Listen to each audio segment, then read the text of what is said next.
చందమామ కథ. రామనగర రాజు. ఒకానొకప్పుడు గంగానది తీరాన రామనగరానికి ఒక రాజుండేవాడు. ఆయనకిద్దరు కుమార్తెలు, ఒక కుమారుడు ఉండేవారు. ఆయన మంత్రి వక్రబుద్ధి రాజ్యకాంక్ష గలవాడై రాజును తన నౌకర్ల చేత హత్య చేయించి పిల్లలను చీకటి కొట్లో పడవేశాడు. తర్వాత వక్రబుద్ధి రాజకుమార్తెలను కడతీర్చాడు. 5 ఏళ్ల వయసు గల రాజకుమారుడు ప్రమదుణ్ణి కూడా హత్య చేయిద్దామనుకున్నాడు. గాని ఒక వింత జరిగింది. రాత్రివేళ చీకటి కొట్టు ప్రవేశించిన హంతకులు ఒక మూల నిద్రిస్తున్న ప్రమదుణ్ణి చూసి బెదిరిపోయారు. ఏమంటే ఆ కుర్రవాడి శరీరం ఆ చీకటిలో కాంతివంతంగా ప్రకాశిస్తున్నది.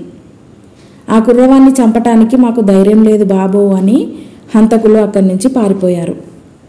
వక్రబుద్ధికేమీ పాలుపోలేదు. ఆయన సుమిత్రుడనే బెస్తవాణ్ణి పిలిపించి, నేను చెప్పినట్టు చేస్తే నీకు కావలసినంత ధనం ఇస్తాను, నిరాకరించావో తల తీసేస్తాను అన్నాడు. కటిక దరిద్రుడైన సుమిత్రుడు వక్రబుద్ధి చెప్పినట్టు చేయటానికి సమ్మతించాడు. వక్రబుద్ధి రాజకుమారుడైన ప్రమదుణ్ణి బట్టలతో కప్పి మూటలాగా చుట్టించాడు.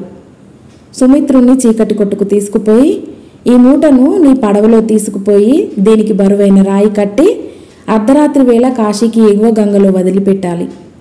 పో, వెంటనే మూట తీసుకుని వెళ్ళు అన్నాడు వక్రబుద్ధి. సుమిత్రుడు మూట ఎత్తుకుంటూనే అందులో ఎవరో ఉన్నట్టు గ్రహించాడు.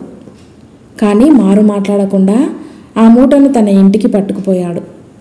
ఇంటికి పోయాక మూట విప్పి చూస్తే మెరిసిపోతున్న కుర్రవాడు కనిపించాడు. సుమిత్రుడికి పిల్లలు లేరు. అతని భార్య ఈ బిడ్డను చూసి, నా తండ్రి, నా బంగారు తండ్రి, మనం ఈ అబ్బాయిని పెంచుకుందామన్నది.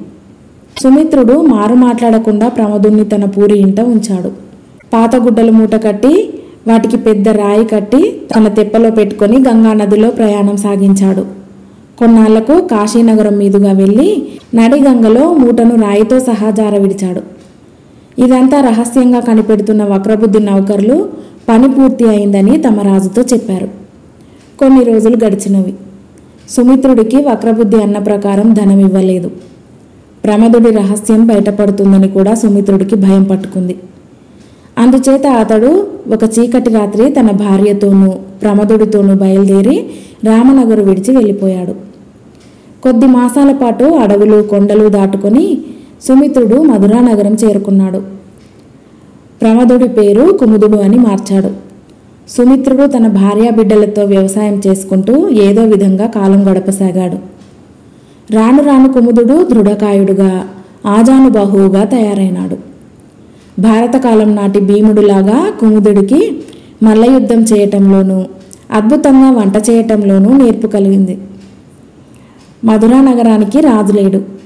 రాజకుమార్తెకు రక్షకుడిగా గజవర్మ అనే రాజబంధువు ఉండి పరిపాలన నిర్వహిస్తున్నాడు. రాజకుమార్తెకు యుక్త వయస్సు వచ్చి వివాహం కాగానే ఆమెను పెళ్లాడే రాజకుమారుడు మధురకు రాజు కావాలని చనిపోయిన రాజు శాసించాడు.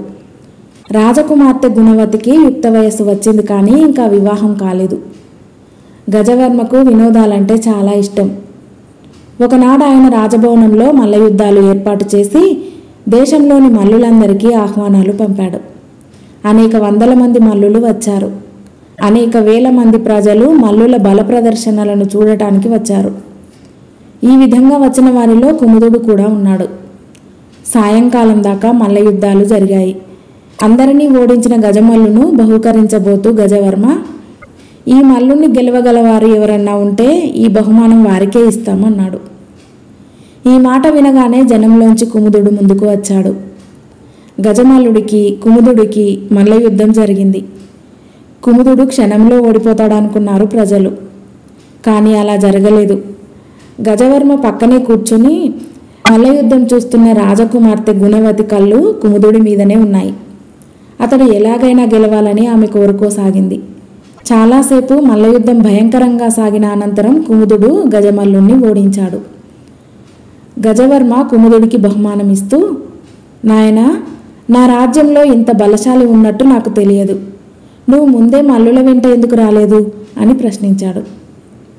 దానికి కుముదుడు, ప్రభు, నేను వృత్తి చేత మల్లుణ్ణి కాను, నా వృత్తి వంట చేయటం అని జవాబిచ్చాడు. కుముదుణ్ణి గుణవతి 1000 కళ్ళు చేసుకుని చూస్తుండటం గమనించిన గజవర్మకు ఒక దుర్బుద్ధి కలిగింది. రాజకుమారిని ఈ వంటవాడికిచ్చి వివాహం చేసినట్టయితే శాశ్వతంగా తానే రాజు కావచ్చు. ఎందుకంటే వంటలవాడికి రాజార్హత లేదు. పెళ్లి ఏర్పాట్లు రహస్యంగా జరిగిపోయాయి. రాత్రి వేళ గజవర్మ కుముదుణ్ణి పిలిపించి పెళ్లి కొడుకుని చేయించాడు. గుణవతి ఎట్టి అభ్యంతరము చెప్పలేదు. పురోహితుడు తెల్లవారేలోపుగా వివాహం తంతు ముగించేశాడు. కుముదుడికి గుణవతికి అంతఃపురంలోనే నివాసం ఏర్పాటు చేశారు. తన భార్య ఒంటరిగా దొరకగానే కుముదుడు ఆమెతో ఈ విధంగా అన్నాడు. రాజకుమారి, వంటవాణ్ణి పెళ్లాడానని విచారించకు. నేను రామనగరు రాజకుమారుణ్ణి. మా మంత్రి వక్రబుద్ధి మా వంశానికి తీరని ద్రోహం చేశాడు. నీ రక్షకుడు గజవర్మ నీకు కూడా తీరని ద్రోహం తలపెట్టాడు. ఈ ఇద్దరికి తగిన శిక్ష వేస్తాను. గుణవతి ఈ మాటలు విని ఏమీ ఆశ్చర్యపడలేదు. లోకంలో ఎందరు రాజకుమారులు లేరు, కానీ నా భర్త మీరే. మీరు వంటవాడైనా రాజకుమారుడైనా నాకు ఒకటే అన్నదామె చిరునవ్వు నవ్వుతూ. కొద్ది రోజులు గడిచాక కుముదుడు గజవర్మ వద్దకు పోయి, ప్రభు, గంగా తీరాన గల రామనగరు చాలా అరాజక స్థితిలో ఉన్నది. అక్కడి ప్రజలు దుష్పరిపాలనకు గురై నానా బాధలు పడుతున్నారు.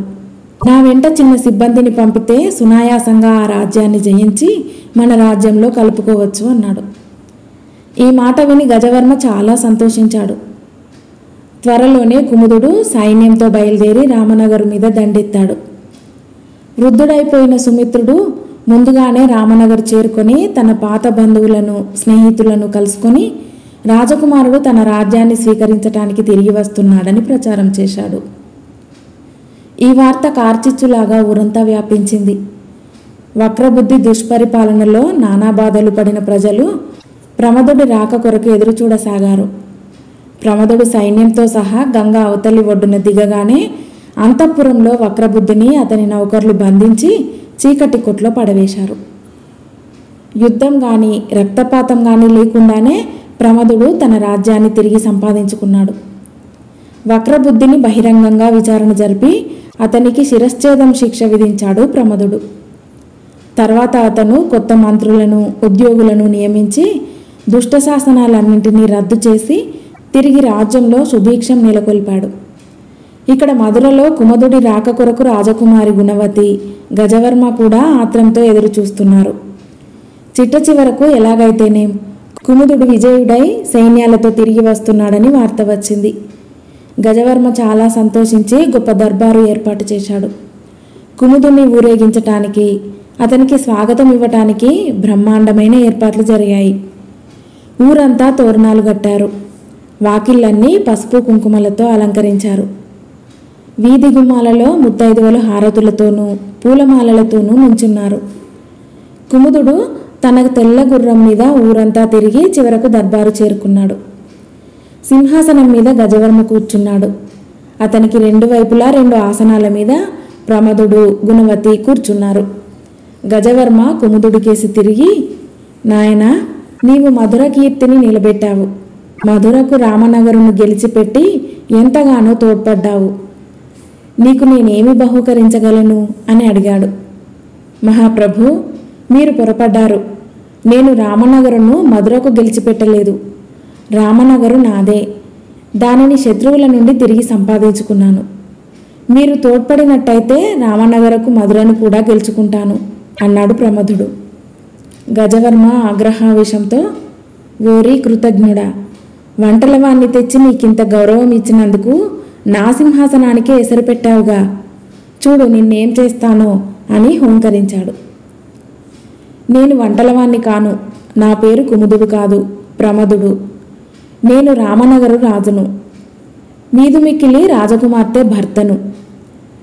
మీకిక ఈ సింహాసనం మీద చోటు లేదు. దయచేసి లేవండి అన్నాడు ప్రమదుడు. ఈ మాట వినగానే గజవర్మ కత్తి దూసి ప్రమదుడి మీదికి లంఘించబోయాడు.